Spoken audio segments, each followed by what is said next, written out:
Hi, and welcome to week 13 of English 2332. We're getting close to the end of the semester, and today we're going to talk about Sir Gawain and the Green Knight, everyone's favorite medieval poem. All right, now, in order to really get a lot out of this, there's a couple of things you have to understand. First of all, you need a little bit of background about King Arthur and his Knights of the Round Table and some of the minor characters, especially his sister Morgana Le Fay, who was a evil witch, an evil sorceress, and she stole some of Merlin's magic power. Merlin was King Arthur's, of course, sorcerer or his wizard or his Gandalf. So anyway, and she wants to take over King Arthur's castle, Camelot, and rule the country. She's a bad person. We don't like her. Anyway, Sir Gawain and the Green Knight is a fascinating tale. Oh, the other thing you need to understand, I'm sorry. I gave you two things and just talked about one of them. The other thing you need to understand is chivalry and courtly love in the Middle Ages. Knights originally, well, when we think of knights, we think of knights in shining armor who ride up to rescue the damsel in distress, and they're all good and sweet and kind and wholesome. And that's not really the way things were, especially early on. Knights with their armor and their lances and their sharp swords and their shields were really the superpowers of the day, and they could and often did just kind of wander the countryside, taking what they wanted, raping women, stealing, plundering, just doing all sorts of bad things because no one was there to control them. King Arthur comes along. He conquers everyone around him, conquers basically all the other small kingdoms of the country of England, and he bases his rule on a simple concept that might does not make right. Just because you're the most powerful person doesn't mean you get to set all the laws and make all the rules and do everything you want to. And so he imposes law and order on all this chaos and kind of civilizes the country.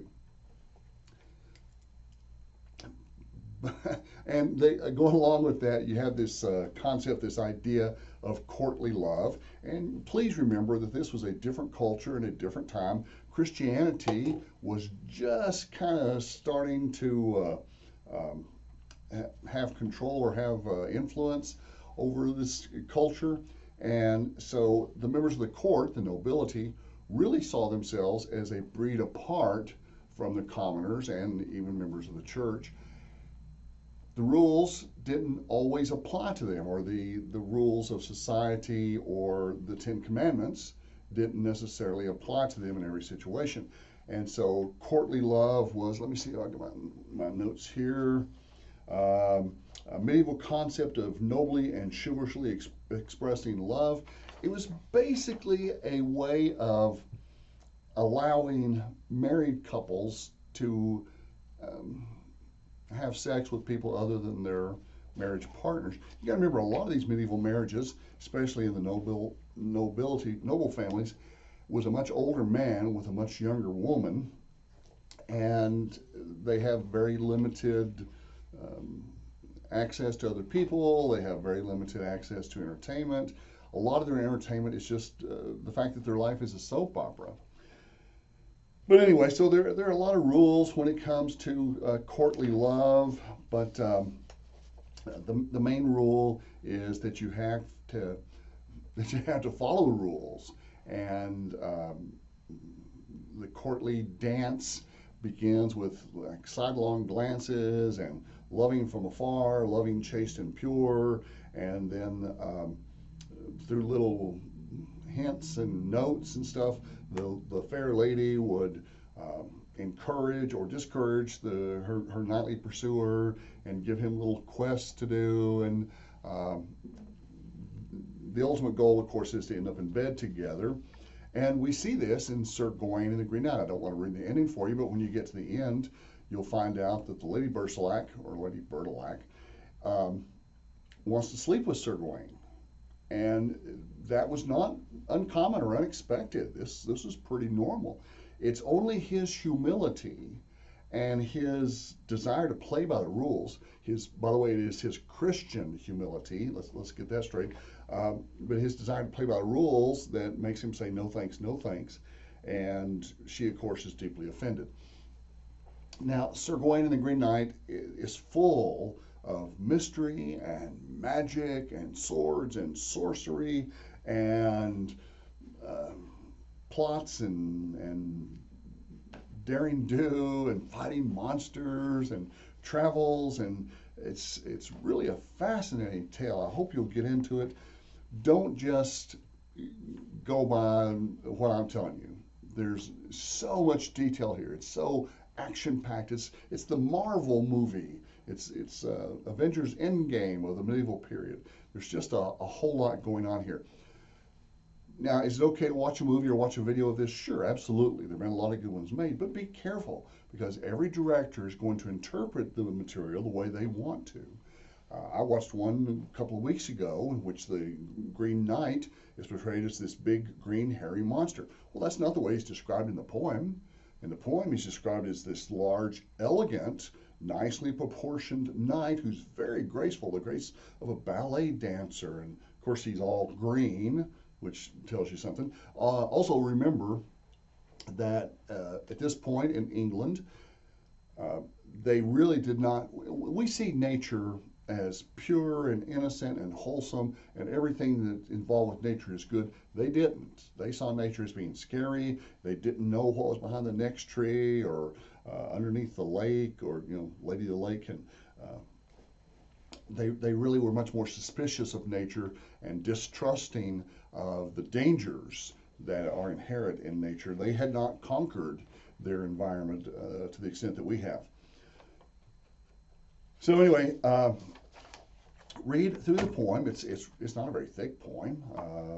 I think my version, with its tiny print, is about 60 pages, but it goes really quickly, and it's carefully constructed, very tight rhyme scheme. It uses something called a bob and wheel design, which you got blocks of paragraphs and then little short verses, and it's really a great story and a fantastic piece of literature.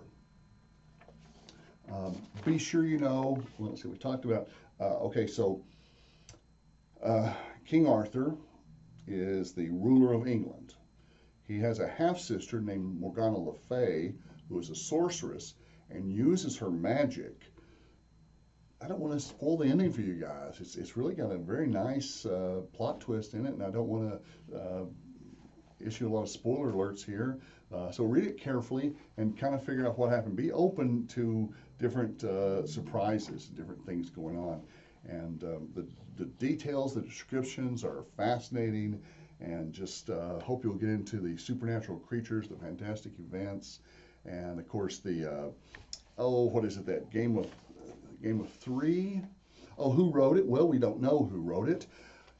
We attribute it to a guy whom we think was probably a priest or a clerk for Sir John of Gaunt. Why? Because it was found in the castle of Sir John of Gaunt, and only priests and clerks could read or write. So that makes sense that we don't really have a name or anything. But he wrote some other poems, the Pearl, Patience and Purity, but just a really high achievement in the romance tradition in England. Now, the other thing to remember is this is considered a romance, not because of the action, but because it was written in one of the romance languages, like English, Latin, French. German, I think, was not a romance language. Russian, Slavic, not romance languages. Let's see. Yeah, you got the game, the beheading game, the exchange of winnings, and there's one other one that I don't have notes on right now, but it's on one of the PowerPoints there for you. Anyway, read it carefully. I like to highlight as I go through. You certainly can print out and highlight like that, or take notes as you go through, but it's really a fascinating and adventuresome read. I hope you enjoy it.